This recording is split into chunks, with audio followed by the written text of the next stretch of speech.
Farhan Production Studio.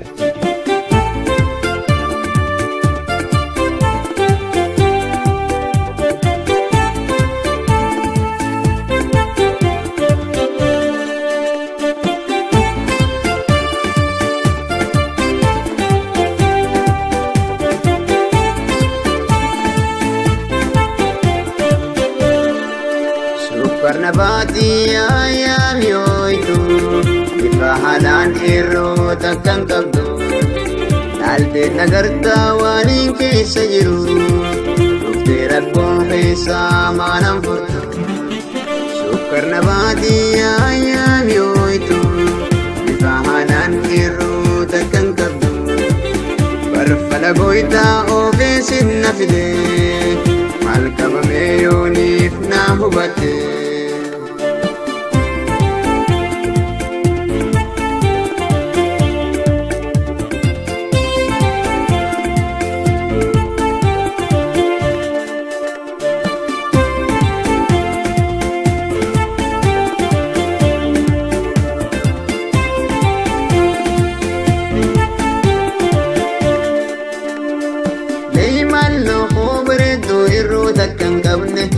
Akkam kufeela fandoine ma finnan qabne onni banti balaggooti ma onnanneene yookaan bawwaala ma callaan sumaan hin beekne leeymal lookoo bareedduu irruu takkan qabne akkam kufeela fandoine ma finnan qabne onni banti balaggooti ma onnanneene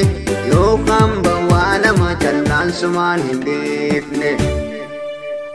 Latawetan darate midara midayo mishe motumante tanna bojite wardiyate tif nagadarte wallatawetan darate midara midayo mishe motumante tanna bojite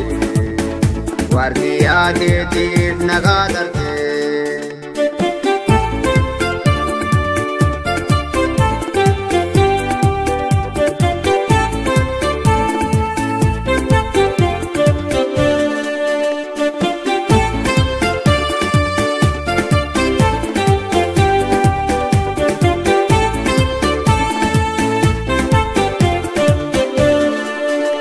Barnabati ayam yoitu ifahalan irro takkan kabdu dalde nagarta wanin keessa jiru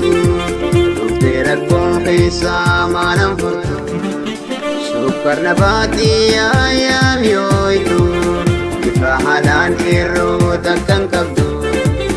barfala goita ogeessin nafide mal qabame yoonif na hubate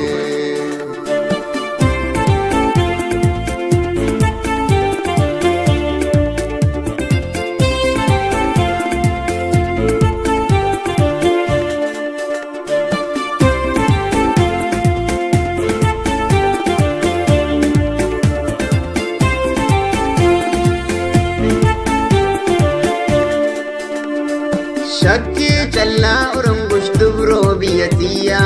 amba wajin jiraachu manna sinawayya moira birra kanche to kollen silakaine ojun sirranna taate awan dandamanne Shakki challa urungush dubro biyatiya amba wajin jiraachu manna sinawayya moira birra kanche to kollen silakaine ojun sirranna taate awan dandamanne latawetan darate midara midayo mishe motumante tanna bojite wardiyate tif nagadarte wallatawetan darate midara midayo mishe motumante tanna bojite wardiyate tif nagadarte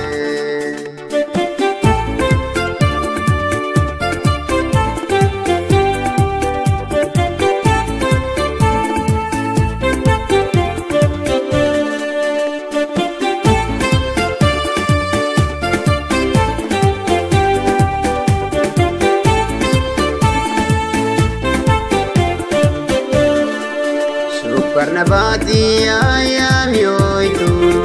Ifahalan ero takkan kabdu Dalte nagarta waning keessa jiru Dufte rakkoon keessa maanam furtu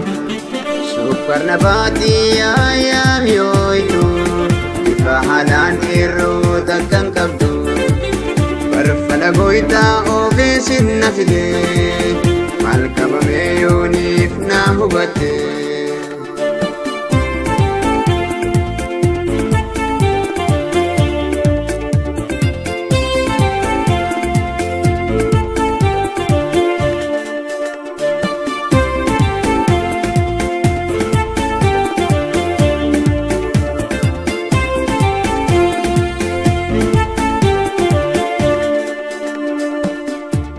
Farhan Product